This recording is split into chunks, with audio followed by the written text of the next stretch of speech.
Due to the graphic nature of its content, listener discretion is advised. From the halls of Montezuma to the shores of Tripoli, we fight our country's battles in the air, on land and sea. First to fight for... On this episode of Cigars and Sea Stories, Mike and Juslin sit down with Melissa Washington, U.S. Navy veteran, 3 active years, 5 in the reserves, and her husband is a fellow jarhead. Gotta love that. So, after doing so, she leaves, she transitions, and I'm going to use this word. You can call yourself whatever the heck you want, but I'm going to say LinkedIn aficionado. All right. Does that That's sit fine. well with you? That sits fine. Okay, cool. Very cool. Well, thanks for coming on the show. We're honored to have you with us. Absolutely. I'm honored to be here. Wonderful. That's awesome. So what'd you do in the Navy? So I was a storekeeper. So for those that don't know, I bought stuff and I spent all my time on ships. Oh, okay. So you were like you worked in the PX. And no, I didn't. I was No? in supplies. So, yeah. So I Okay. bought, so whether it's just the different parts that we had in the storerooms to buying open purchase items that weren't in the stock system, that type of thing. That's what I did. So like Serve Mart type stuff also? Like in that arena? I don't know. Ship parts. So like my first ship I gotcha. was on a rescue salvage ship. There it So we'd is. buy stuff for the divers, we'd buy or just equipment to help repair the ship, maintain the stock that we needed. Cool. And then my second ship was a destroyer tender. So our goal was to tend the destroyers. So any parts that they needed or items that they needed, they would supply.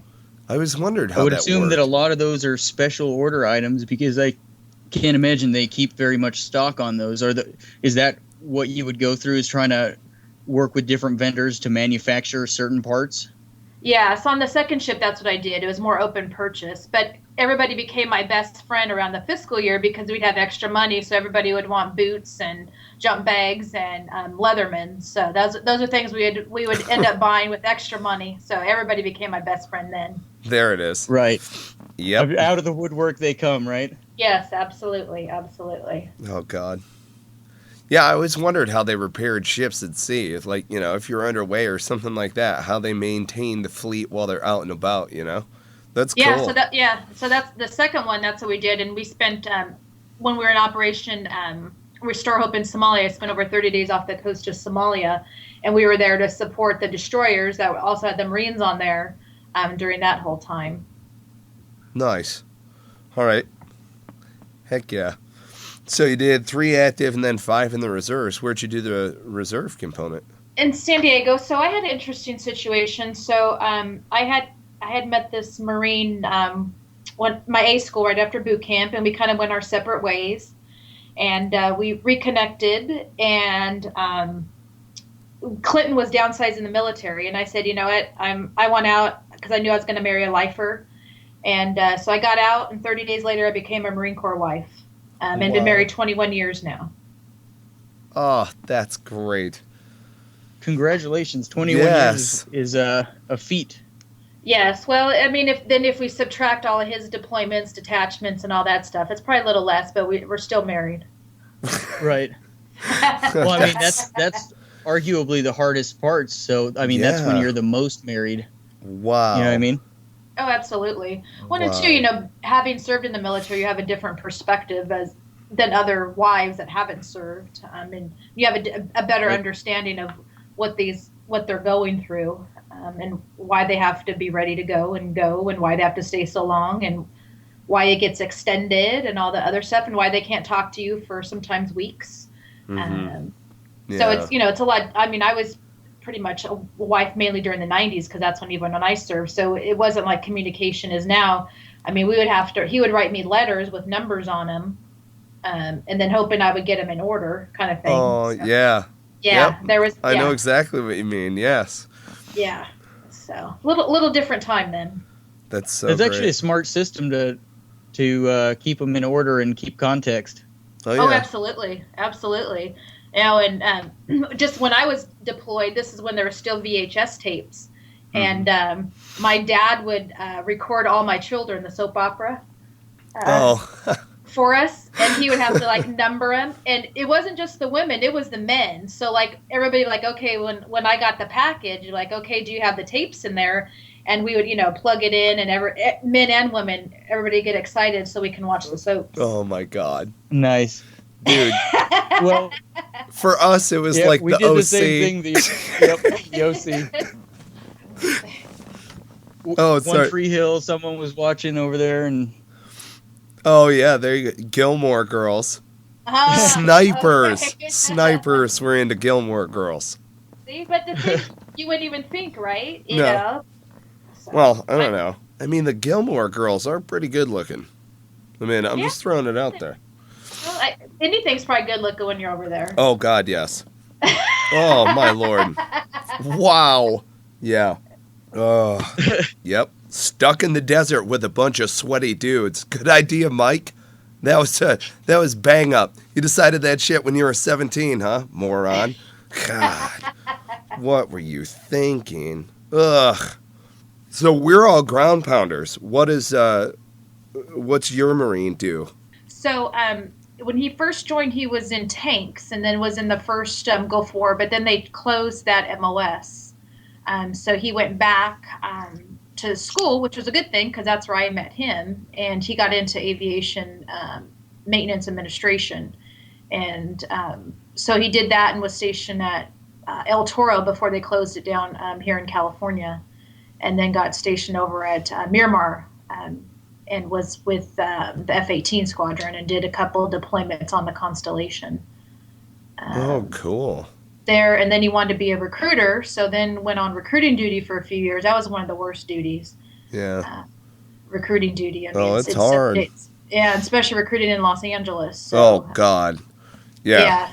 So that was a few years, and he spent a couple years at MEPS, and then he went back to aviation C-130 squadron and went over to Iraq, and then he retired. So now he works for federal government. So. Wow. Yeah. And Very used his cool. GI Bill. He got associate's, bachelor's while he was in, and 2 masters when he got out. Wow. well, Good for him. and you, how did you transition from the Navy to becoming a keynote speaker? Well, that was about 20 years in the making. So I got out of the military, did different jobs and worked over 10 years in recruiting and staffing. And then I was in a leadership position, and then I ended up getting laid off back in 2009. And that ended up transitioning me into doing speaking. But it was interesting that it started from in 2010 helping job seekers with LinkedIn at my dining room table. Nice. So I ended up reinventing myself, and it took a year, almost 2 years, just to figure it out. Okay, and I mean, the economy sucked. I mean, it was 2009, 2010. There just wasn't crap out there. I mean, there wasn't jobs. I mean, so I ended up starting my own business, and that evolved into me being a speaker. Something I really never did before me. I did presentations in corporate America, but not standing on stage sometimes in front of hundreds of people like I do now. And I really enjoy doing speaking, and to be able to help inspire and educate people as I speak. And I'm a very interactive speaker too. So it all evolved from getting laid off from my job. Wow. Well, that's amazing. That's an amazing way to capitalize on it. What is some of your most memorable engagements that you've had thus far? Well, I've had a couple memorable ones where it's a dry audience, which I know wasn't me. So I'm like, Right. And that's very hard to push through of 30 minutes of just dry. Because, again, I'm very interactive. I'm asking questions. It was just like, sometimes pulling teeth. So those become memorable because because you're like, what did I do? But you realize it's not me, and people are coming up and apologizing, saying I'm sorry for the group there. So, and I've also gone to military bases to speak too, which is, it's great because it's such a need for, transitioning military members as well as even the spouses to start forming networking there. And then I wrote a book. So not only do I speak about LinkedIn, but I also talk about how people can get back to work, how they can, how you have to brand yourself and network. So also speaking on that as well. And I talk about my career reinvention to hope, again, to inspire other people. And sometimes you just have to take that leap and that risk of doing that. And some people are afraid to do it. But once you do it, you just don't want to go back to the corporate America thing. Right. Yes. Right. Because it's freedom. It really, it's right. You're accountable for your own survival at that point. It's almost like the modern day hunters, I suppose. Oh, absolutely. So here's a funny, if you want to call it a part of a sea story. So literally my first job out of the military, I worked at a floor cleaning company. Now, the only reason that they hired me is because I knew how to use a floor buffer. Because on the ship, you stripped and waxed the deck, and I knew how to do that. And so I sold floor equipment and cleaning products. So I'm 20-something years old out there, and so you do that. You have to do it at night to demo the products for the janitorial crew. And I remember, offloading, one of these machines and the cleaning products, and they all look at me and they're saying, "When's the guy coming?" The guy is me. I'm the one, because they would be so impressed here. I'm going to start to help them strip their deck. So I wouldn't go back to doing that, but it was just one of those interesting things. And I talk about we talk about transferable skills from the military. Who would have thought me being able to strip and wax a deck, that was a transferable skill into the civilian world. So, yeah. Right. Oh, I love it. And I don't think I heard what rank did you achieve while you were in? It was E4. Okay, and so petty officer 3rd class. Jarhead. Did becoming an NCO help out with being able to speak in front of people? It could have. I mean, I think a lot of it's just, some things like people are born with and they just don't know that they have. And it could have been a thing where I've just had this, and it's just given the opportunity to be able to utilize it at the time. Let me tell you, from instructing people on how to stand up and give a period of instruction in the Marine Corps, where you're going to have to be in front of an auditorium full of brass who's staring back at you and stuff, it very much so is a trainable skill. But then there is added nuance and talent that comes along with that. You can wash out a lot of the boot top high, don't jingle in your pockets, nuances of speaking, but there are certain little things that speakers do that throw it in also. You know what I mean? Do you have any other I hesitate to call it a thing, or how do I even put it? A brand. Is there a certain style of how you do it? Do you stray away from the normal PowerPoint? Do you even do a presentation along those lines? Yeah, again, mine's very interactive. I mean, if you said, "Hey, Melissa, I need you here in 15 minutes. Can you come and speak?" Absolutely. Because I know what I'm talking about. And I think, too, once you're comfortable with your subject matter and you do it over and over and over again, you become more comfortable. And understanding that your stuff, that's what the people are there for. They're there to learn from you. And knowing that they don't know what you know, and you're there and you can help give them the information, educate them, that definitely helps. And being interactive, and I'm very critical of when I hear people speak. If you're just going to talk at me, that's to me, that's irritating. I like to interact. I like to ask people questions, get people involved, keep people awake, right? Yeah. So if you're more and you're asking them questions so they can give feedback and other people can learn from them, because they're not all just 100% to learn from me. They're also there to learn from other people in the audience as well. Yeah, absolutely. No, that's cool. And then also, the better you know your I don't want to say material, but subject matter, the better you can spring around in it and kind of adjust to a different, maybe a drier audience or a less interactive audience, kind of getting them to engage as well with, jumping around in comfort like that. Oh, absolutely. And one of the things that when I was in my journey of career invention, I got to listen to Stedman Graham. It's Oprah's boyfriend, but he's a very successful businessman, powerful speaker. But one of the things that he said, and I even actually mentioned this in the book, is one of the things that Oprah she does everything so well is because she does it over and over again. So she's interviewing, right? So it's the same thing over and over again. She's just changing it up for the person she's interviewing with. So same thing as speakers or as we're talking. And I'm sure you encounter this too, Michael, as you go to different places. You just got to change it up, whether you're speaking to National Guardsmen or whomever, right? It's the same. You're a lot of times giving the same information. You're just putting things for the audience to really to engage them and to bring them in to what you're saying. Yeah. Oh, yeah. And you look like you know what you're talking about, right? So that's the thing to be a successful speaker. So whether I'm, just earlier this week I was speaking in Las Vegas to the hospitality industry. So it's the same spiel that I gave the week before to women business owners. I just changed it up for the audience. But I know my stuff, so I'm able to do that. Yeah, and a lot of people, they look at a public speaker, especially when we're passionate about it, this is what we want to do. They look at that and they go, okay, is it attention seeking? No, the whole point behind it is that it's an educational basis. You know what I mean?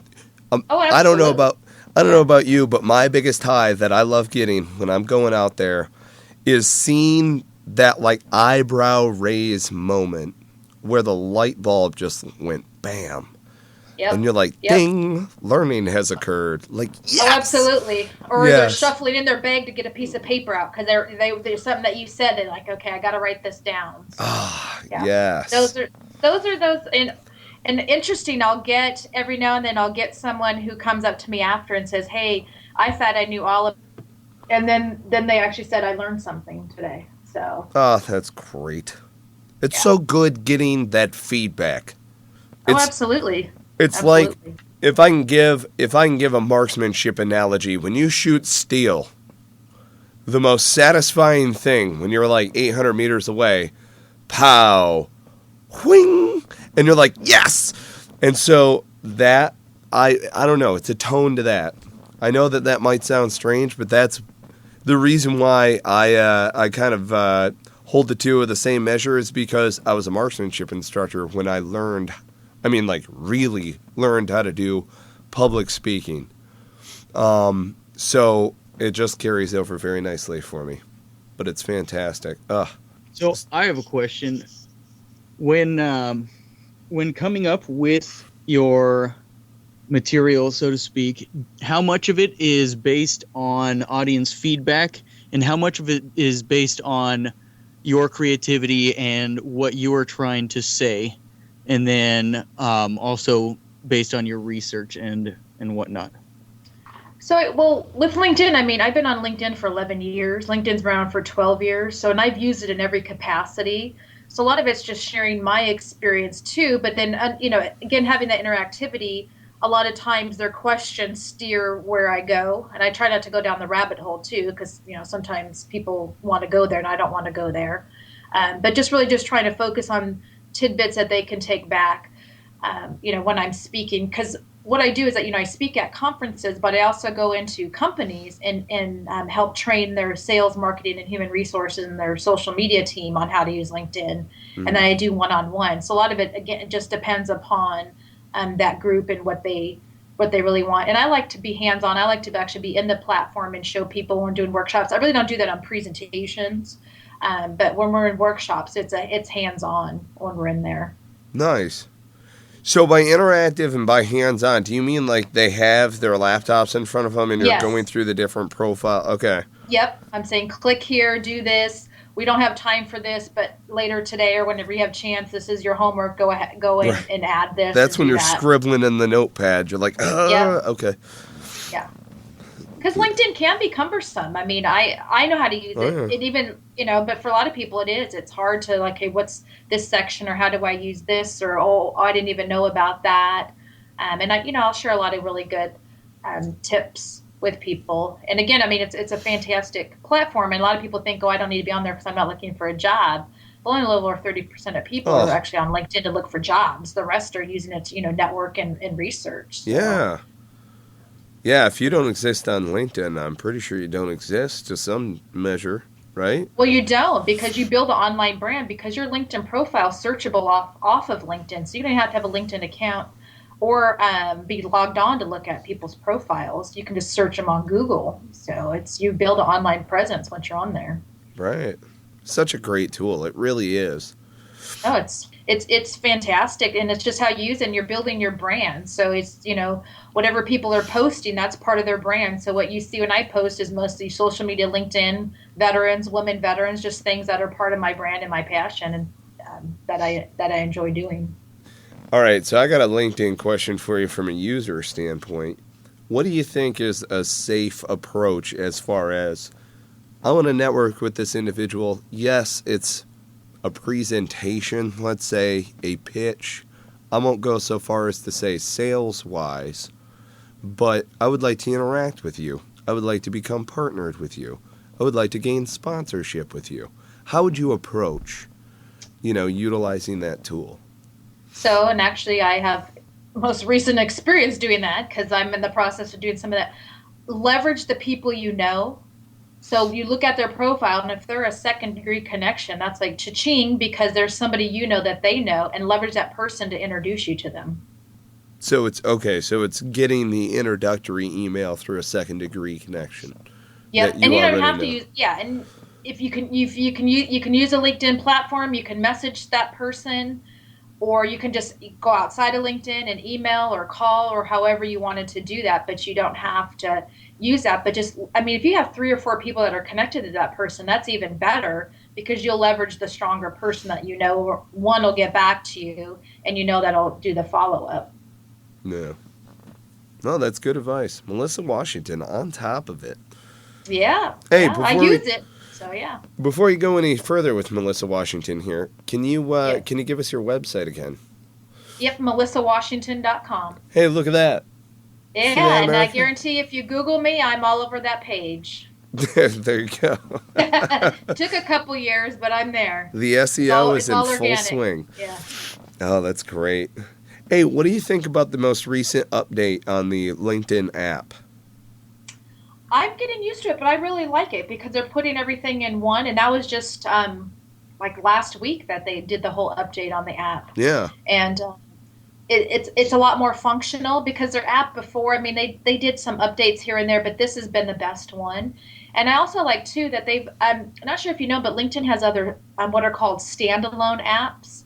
Oh, yeah. So whether it's Pulse or the job search one or SlideShare, they've also brought those in there too. So you can actually be on the LinkedIn app and connect with the other apps without having to go outside that app. Yeah. There as well, but definitely a lot more functionality. It's a lot more like the one you would see if you were on your PC or Mac. Yeah. There. So I'm impressed this time with what they've done with the app. Yeah, very much so. Yeah, I like it. It adds a little bit more clarity to your options as well, keeping everything up at the top and stuff like that. There are little bugs and nuances that they're working through and stuff, but it's cool. Oh, of course. Yeah, no, of course. They make other updates. They update the groups. I'm still, they took some features away with that. And what's interesting, too, when I do presentations or if I'm teaching, if I'm in the platform, because LinkedIn will a lot of times tell you when they make changes. So I may be in a workshop and something was there the last time, but now it's not there. So I always have to make that disclaimer. I even make that disclaimer in my book in one of my chapters about LinkedIn, that just because of what I said here a year ago doesn't mean that it's going to be there when you're reading this book as well. So I'll tell you what, it's great that you do the interactive, engagement because of that exact reason. There are some other folks that are out there, without naming any names, that just walk in with a deck of slides and then go through it. Being able to roll on the fly and using LinkedIn all the time. You're constantly updating the material literally because you're engaged with it all of the time. So being able to hook and jab in real time while you're in the classroom, that's so fantastic. That is great. Well, another thing too, is I actually worked at LinkedIn for a few years, so I have an advantage over others having, kind of been behind the curtain in a sense there too. So, right. That's an interesting story, and I'll really quickly tell you how all that all evolved. So, nice. In 2011, I was still out there looking for work, and I was, started the business, and I had LinkedIn had given me like a $200 free sponsored ad. This is when they were doing a lot of their sponsored ads. So I put an ad out there, and, it said LinkedIn workshops. Well, ended up connecting with LinkedIn's director of sales effectiveness at that time. And we stayed connected on LinkedIn, all about networking, right? And continuing. So what happened, June of 2011, reached out to him, and actually it was a perfect timing because he said, hey, would you be interested in coming to work at LinkedIn for 3 months? Helping me doing global corporate meeting planning. So 3 months turned into a few years. Nice. Yes. Yeah. So and I always like to share that story, not just because, I mean, it was really life transforming for me. Sure. But it was a 3-month temp position. A lot of people turn their nose up at temp positions. But Right. again, 3 months, and then they ended up becoming my clients. So taking that, a year and a half, and I literally traveled the world with LinkedIn doing almost 20 events for them. So it was awesome That's opportunity. So great. So, people out there, they're listening, and you never know what something might turn into, even though it's supposed to only be temporary. Right, and don't treat it like it's temporary. Treat it like it's a golden opportunity. Get in there, get some stuff done, and get yourself a real career. Absolutely. Yeah, make connections, and it was Hell yeah. Fantastic opportunity. It literally transformed my life at that time. So. See, and you're right. So many of us, I mean, especially even veterans, if we're going the voc rehab route and different stuff, we won't necessarily take a temp job because we think that it's kind of like yanking us in different ways.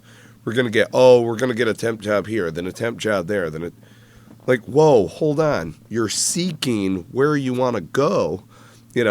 I would imagine that you didn't just go to LinkedIn on a whim. There was some reason also, associated with it that went hand in hand on a passion basis.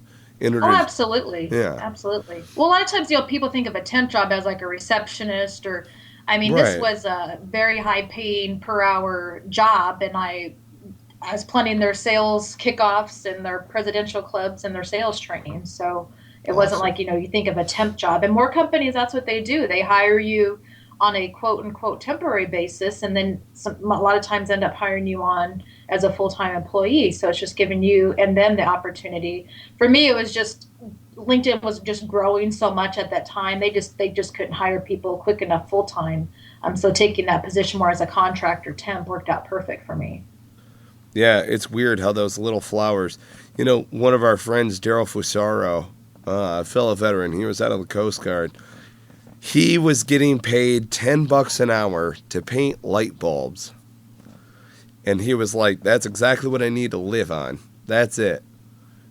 He winds up, out of that, he goes and does the miniatures for Con Air. Like the whole Las Vegas thing. Because those light bulbs were going into that. It's like, hey man, just, it's not like take what you can get, keep your head down. It's like, take what you can get and then just knock it out of the park with that opportunity. It's staring you right there in the face. One of the things that I love, I don't want to say preach, but we have been groomed for greatness. We are supposed to play supporting roles in a really awesome way. That is exactly what the military wants us to do. So.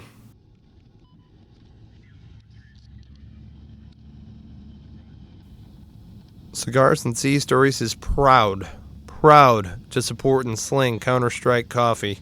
Counter-Strike coffee, I want you to know, is meant to be drink black. Now, I myself love coffee. I'm a big coffee drinker. I went away from black coffee for a little while. Needed the cream and sugar when I was rocking it with the generic blend.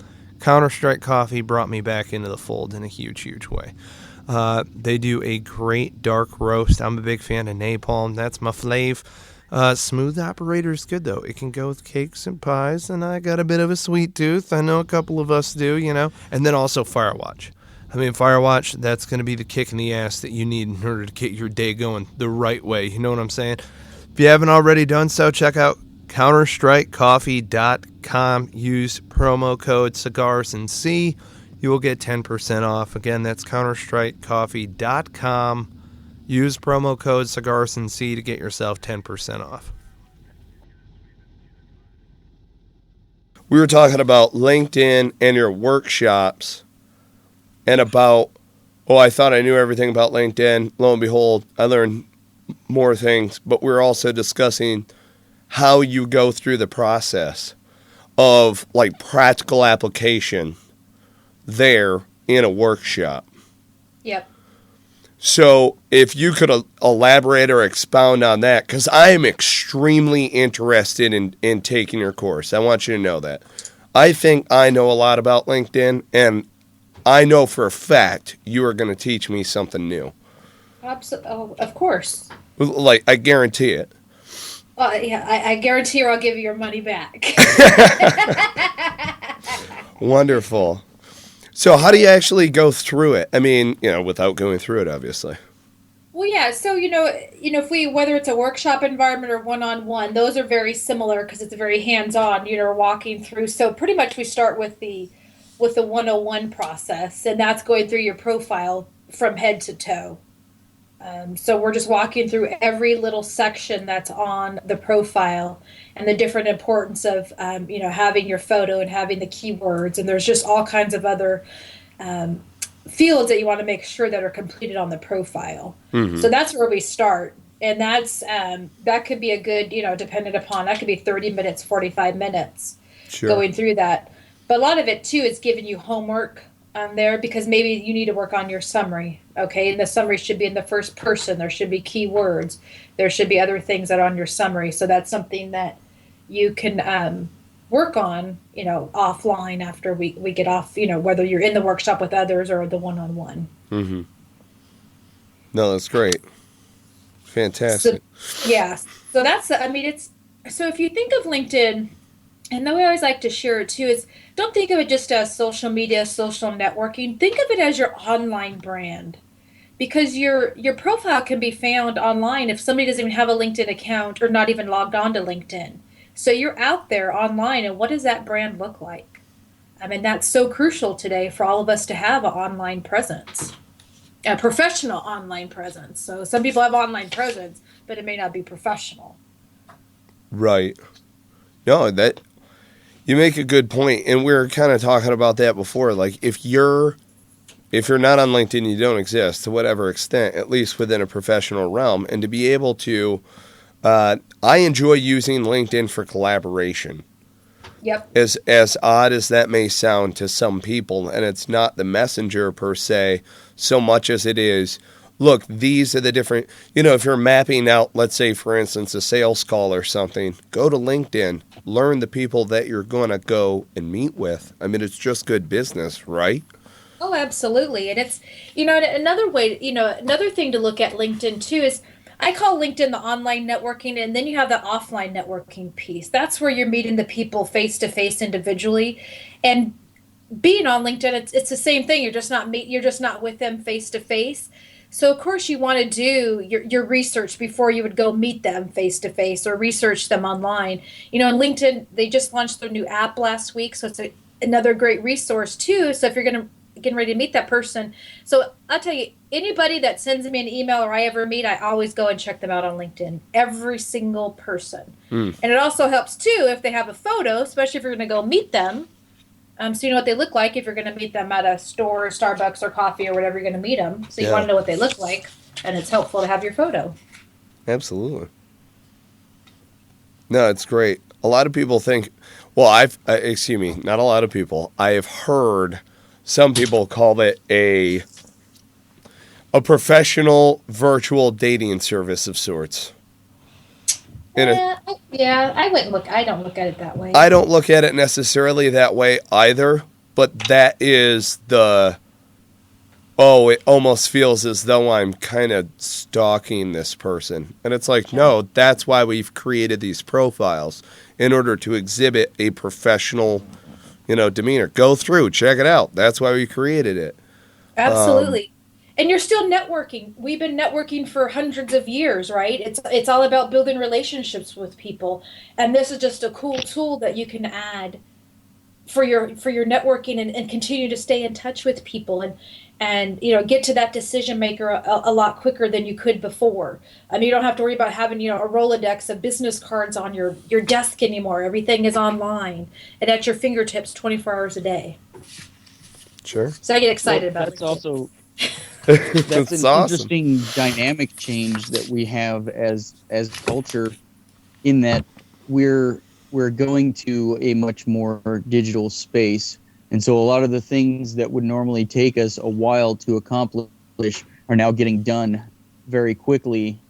And it opens up our time for creativity a lot more. But also, I mean, on the other end of that, there's also something to be said about the actual footwork involved in some of these things. So there's definitely a balance to be had between that out in the space physically versus staying in just a digital space, so to speak.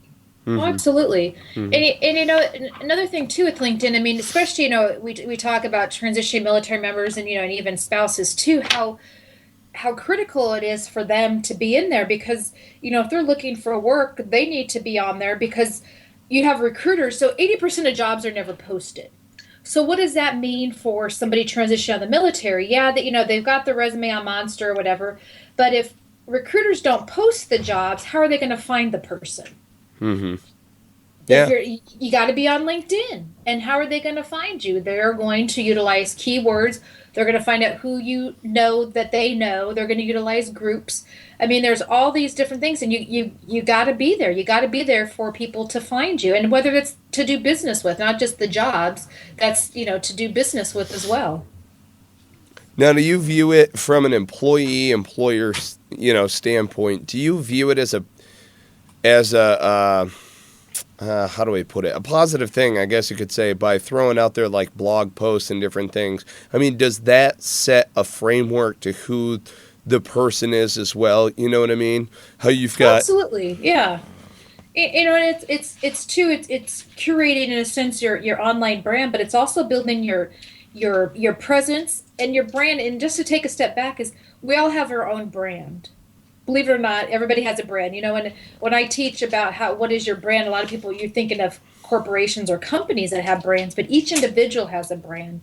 And you're able to really cultivate that brand on LinkedIn and having the content and being on there. And it doesn't have to something that has to suck the day out of you. I mean, if I get on Pinterest, that can suck like hours out of my day. So I try not to get on there. Oh yeah. And I'm not just looking at recipes. I'm, other things too. But it's to me, it's just a fantastic tool for people to utilize. Absolutely. Is this tool? Yeah. No, absolutely. Well, and I ask that especially because within this job, not just being an entrepreneur, but also doing what we do, it makes sense why we would write a variety of different types of blog pieces in order to frame up for our listeners and different people. And in that same regard, if you're seeking employment or a job of any sort, and you can speak intelligently and write in a proper professional manner to where you're conveying a thought across to your readership or audience in that same regard, you therefore increase your influencer status to whatever aspects, before you set foot into the interview room. I mean, absolutely. If I got somebody coming to interview with me, I'm going to check out whether or not they've put any time into just, throwing some stuff out into the universe. So, yeah, and then you're looking to see who you're connected to. So then instead of a cold conversation, it becomes a warm conversation. You could say, "Oh, I see you know so and so." And Sebastian, I sent you a connection request, and you haven't accepted mine yet. I actually have been quite absent from listen to the bullshit come out of his mouth. It's bullshit is what it is.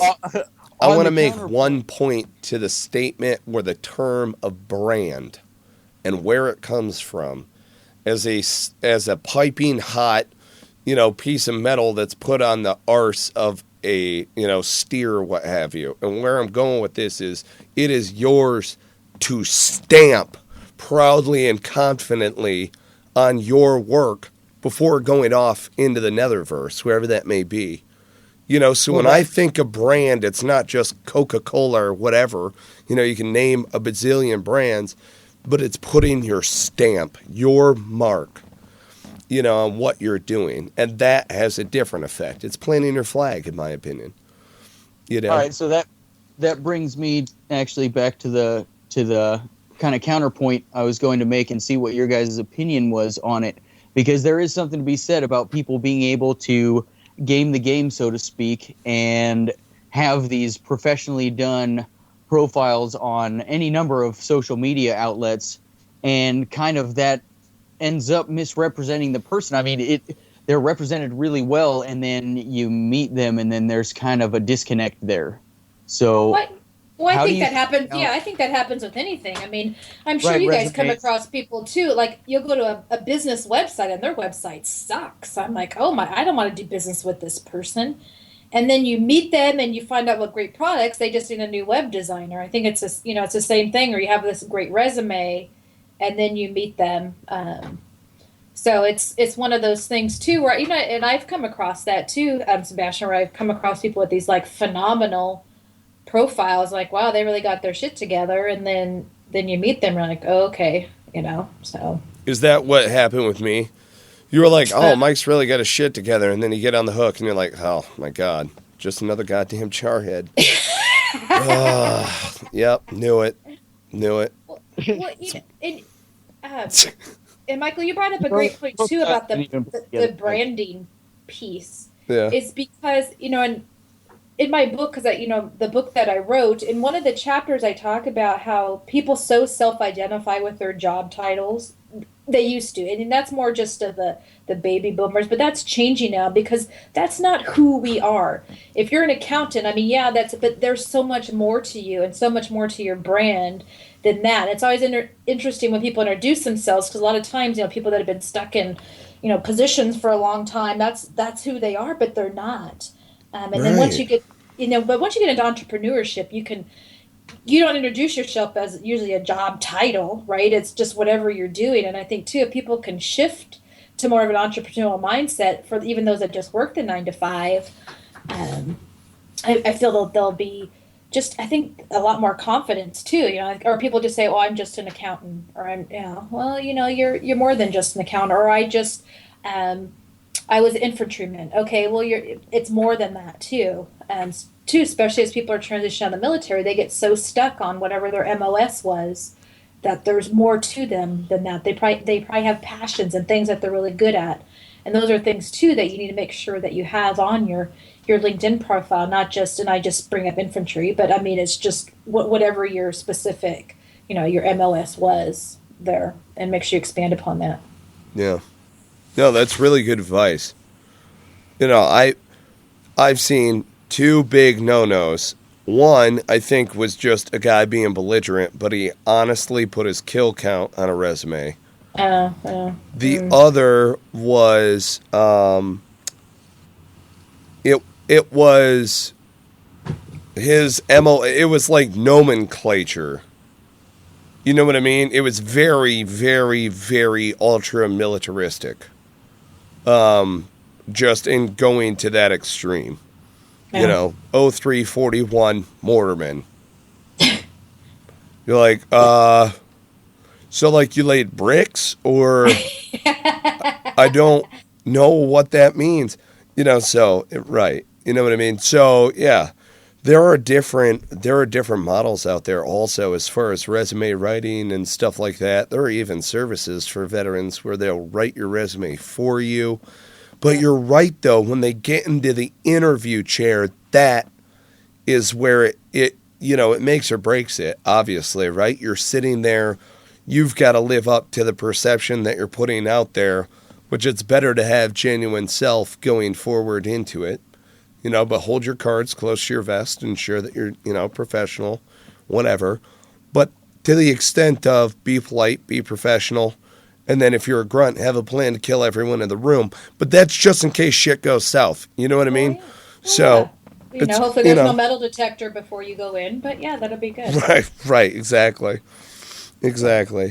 No, it's fun. Well, have a plan to egress or take care of business in whatever way possible in our field of work now. Well, right. Definitely. And as we're looking for people to go back to work, people get so stuck on the resume, and this is just everybody in general. It's like, oh, I don't have my resume, I can't do anything else. I mean, the resume is just a dang piece of paper. My last job that I got, they never asked me for my resume. The only time I had to bring it was when I went to HR to check the box off. But it was all because of networking. Yeah. too. And that's another 80% of jobs are found by networking. It's like, who do you know? And you can utilize LinkedIn for that. Another thing, Absolutely. too, I wanted to mention, because, I have my book, Get Back to Work, and I do have a pricing just for veterans, too. And I want to make sure that I offer that to your listeners, too, of my book. And I've got a lot of great veteran resources and actually a whole appendix of veteran resources. But the book goes through the branding, how to network, how to put your LinkedIn profile together. If you want to start a business, it's all in my book as well. Gotta love That's that. fantastic. That because we're really looking to try to round out, kind of not establish on our own, but round out the availability of these different resources for veterans coming out and looking to get into the entrepreneurial space. And every tidbit of wisdom, every nugget of kind of experience that can be shared is just like being taught in the military. And I think we have an advantage over civilians in that regard in passing that knowledge, because we have an innate trust for one another. And so to see another veteran putting something out, say, hey, this is how I did it. This is how it's smart to do it. These are the rough edges I've already ground off. Take this information as you will, and move forward. And so that gives me a lot of hope, and I certainly appreciate that you're putting that out there. Absolutely. I mean, and the book, it's a practical guide. I mean, I'm not here on your podcast to make money to sell the book, but it's just something that, you don't get it in taps, and you need it when actually, I love the book before you get out of the military, but it's something that's a good reference. And what I like, and the reason I called it Get Back to Work, it's because we're all looking for work. I mean, even though I'm an entrepreneur, right, you guys are always looking for new business, so you're always looking for work. So how are you Absolutely. branding yourself? How are you networking? It's the same things we have to do if you're looking for that 9-to-5 job. So Melissa Washington, yes. author of Get Back to Work. Yes. Can we find this at melissawashington.com? Yes, you can, and you can also find it at getbacktowork.biz. You can find it on Amazon and Barnes & Nobles.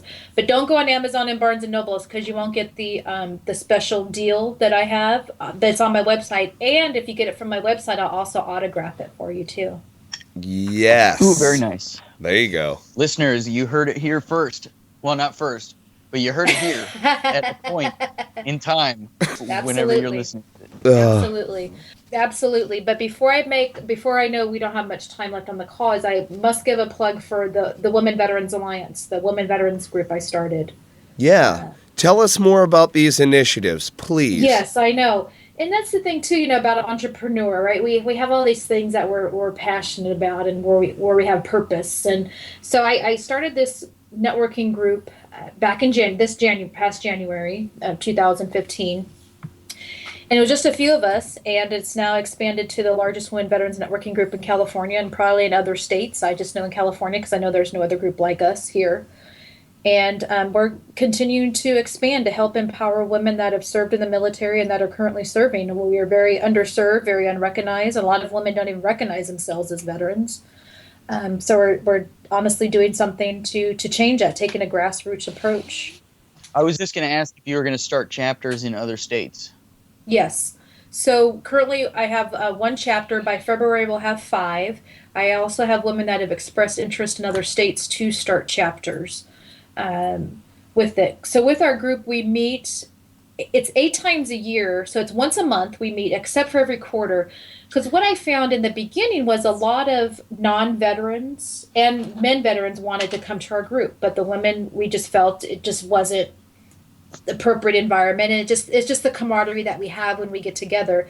So I put together these quarterly mix and mingles. So 4 times a year we invite our supporters, and we have appetizers and drinks, and it's a little different atmosphere than our regular monthly meetings. So it's a great opportunity to let the community see, in a sense, what do women veterans look like. That's Because great. at times I get questions of what does a woman veteran look like? And so with that, what does a woman veterans looks like? 2 months ago, I started a whole campaign of what does a woman veteran look like? And I worked with a local photographer, and we've had, I'll be posting the 9th post this week. But they are women that have served in the military. We actually were in the Huffington Post on Veterans Day. A nice article that was written up, but just to show people, unfortunately, I think it's just with all military, there's such this negative, wounded, pity party looking people we always have to other nonprofits have to show what veterans are, and we're all not that. Right. We are leaders in the community. We've got great skills. We all don't have PTSD. We all have, and it's just, unfortunately, it's a narrative we all need to change out there, and even more so with women veterans. Well, and another thing to highlight also is, correct me if I'm wrong in this definition, but if you have a DD-214, you're a veteran. Absolutely. But a lot of women don't feel that they're veterans. And several reasons, and I come across them all the time. Women that I have on my roster, had I not met them, would never have said that they were a veteran. They said they'll served in the military, but it's because maybe they didn't go to combat, maybe they didn't go outside of CONUS, maybe they were told they were never a veteran, maybe they just felt because they just did a few years they weren't a veteran. So it's very interesting. I actually had spoke to a mortgage loan officer, and he called me and said, "Hey, I'm working with this woman, and she doesn't consider herself a veteran." I sent her all the paperwork over, ended up talking to her and telling her, "Yeah, you're a veteran, and get your loan eligibility, and hey, talk about transforming her life." Right. She's able to get in a home, no money down, awesome percentage rate. I mean, it's just these small things, and I'm not just talking about going for medical VA benefits. There's all these other benefits of being a veteran that people aren't using, and that's what we are changing here, one woman at a time. Yes. Well, it's sad that perception exists, or that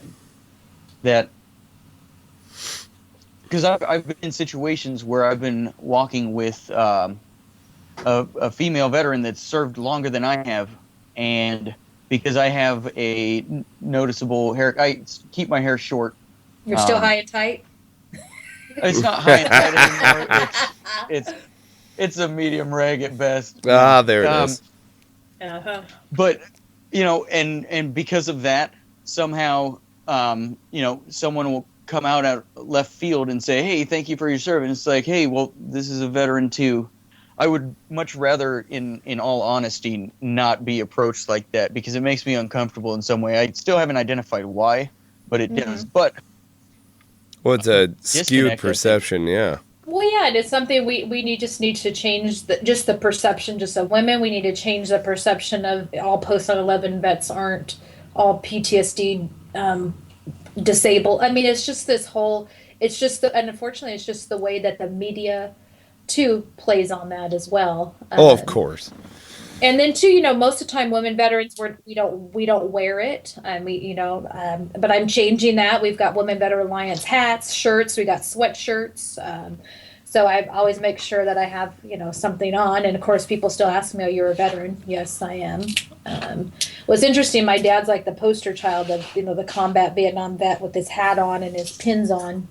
Yeah. And he gets everywhere we go. People come up and "Thank you for your service, sir. Welcome home." Blah blah blah. And he'll always, if I'm with them, he'll always say, "My daughter's a Navy vet." And people's their looks are like priceless. They'll look at me like, "Okay," and then they'll just continue the conversation with them.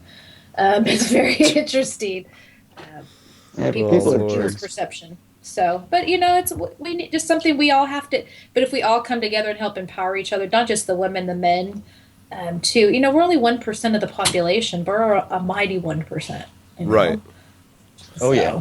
Oh yeah. So we got that going, and we're hosting next year. We're hosting a 3-day California Women Veterans Unconference. We've opened up registration. I've got women coming from other locations that are coming out. So we're come January, we're going to really be pushing that out. It's going to be an awesome event for those 3 days to help empower women. It's not a VA resource fair where you go in. It's totally different, totally empowering for women. Wonderful. For the lady vets, as I like to call you. Yes. For the That's lady my Twitter vets. handle. My lady. Well, I have 2 Twitters. I have my Melissa Wash, but I set up Lady Vets. But go ahead. Yes. Lady vets, awesome. That's great. I wondered who had that one. Bam, Yeah. Melissa Washington. Set. I know. Sorry, Lady vets. Michael. You can't have it. I know. It's all good. They told me they're going to stop dressing in drag. It's unbecoming. Well, you With could the be beard. woman of the year, With the beard.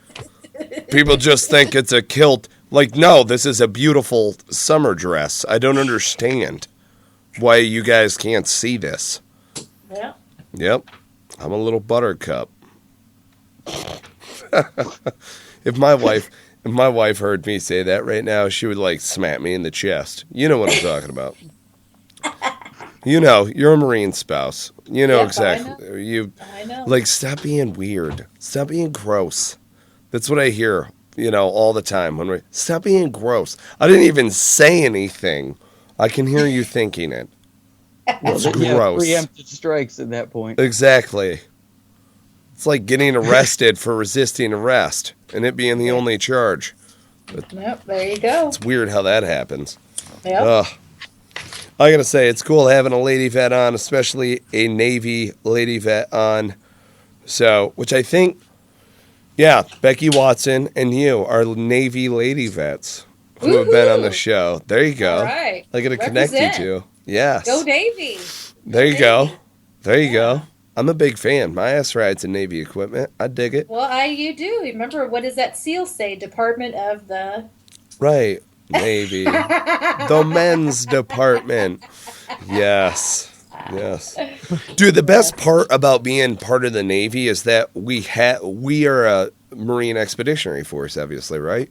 So we're the Expeditionary Force in readiness. What's cool is that we have the ability to do non-wartime, engagements or what have you because we're an Expeditionary Force. So the rules are a little bit different in being a small corps. I don't know. There's something about that that's like, oh, this is cool. And also, I've been reading, what is it? Your husband would like this book. It was Thomas Jefferson and the Tripoli Pirates. But I've been reading through it, and it was the very first time that a U.S. uniformed force made landfall or invasion on another country. And it was the U.S. Marines at Tripoli. We earned the Mameluke sword and all of that other good stuff. So the ossifers did good. So that's where they got that. There you go. The shores of Tripoli and the Marine Corps hymn there. Yeah. Yep. Yeah. But the Barbary Coast was crazy. It was just all sorts of pirates and blah, blah, blah. It's craziness. Same way it is today, right? Yeah. Oh, Lord. But yeah. Well, I tell you what, it is fantastic what you're doing. And I don't just mean the LinkedIn with the workshops. I'm talking about the whole gamut. Getting the other lady vets involved and making sure that you guys have the representation that's out there. We want to put you on the forefront a lot of this because I've seen it myself, to where the mix-ups and all of this other stuff occur. Everybody, men and women, need to be involved and need to stand up, and at bare minimum just be like, yep, I'm a veteran. I wouldn't expect anything else other than that, but it is so fantastic. I mean, I don't know. It's great being all together as a family. That's one of the great things that I love about entrepreneurship and coming together as veterans with a purpose, What would you have in closing here, Melissa, to tell other veterans that are looking to get in the entrepreneurial space? Find a mentor. Whether male or find a mentor. I love it. Or find multiple mentors. You don't need just one. It could be 2 or 3 people. Yeah. So it doesn't have to be. Find a mentor for different facets. Yeah, and they have different experience, right? And if you don't like the shit they're saying, then find somebody else. I mean, but you just want to have more than one person. And so what you can create too is more of like even an advisory council. And I talk about this in my book, kind of creating like this advisory board. So it could be like 3 or mentors, but that you go for them for different things. Because not one person may have everything for you. It might be 2 or 3 people. And it could be somebody from the military experience, somebody with non-military experience. It could be somebody, so just finding that. And you can find that. You can even find that through LinkedIn. You could find mentors. So yeah, that would probably be the biggest thing is a mentor. Wonderful. No, that's really good advice. Very good advice. Yes, very simple, very sound advice. Absolutely. Yeah. I think that's one thing also we understand what mentoring is. And so listeners out there, we can accomplish great things, especially with one another, especially when being given the guidance and the experience that a mentor can provide. So absolutely. And a mentor too can help connect you with the right resources. So it's like, okay, I want to get into this. Okay, well, let me connect you with this resource, and I'm not going to go through the whole list of resources, but then that person can be that connector sense too. So you can look at them also as a connector to help get you where you need to go. And of course, things you have to figure out yourself, but just having that person be able to help you, so you don't have, it doesn't take you 10 steps, maybe it only takes you 2, because we've all done the 10 steps. Right. And, Right. Oh, yeah. and I mentor too. So if people are interested, I'm currently mentoring 4 people right now, but I do make the time to mentor, because it's different levels of mentorship, because people need, some people need a little more hand holding than others. So, and I'm always happy to help. Mm-hmm. All right, we're all at a different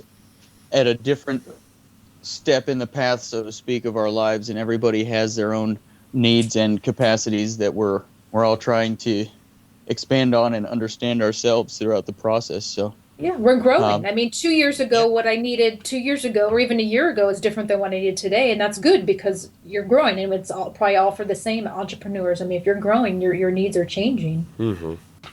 Yeah. Yeah, absolutely. So, Melissa Washington, give us a rundown on your websites. We've got melissawashington.com. Yep. Where else can we find you?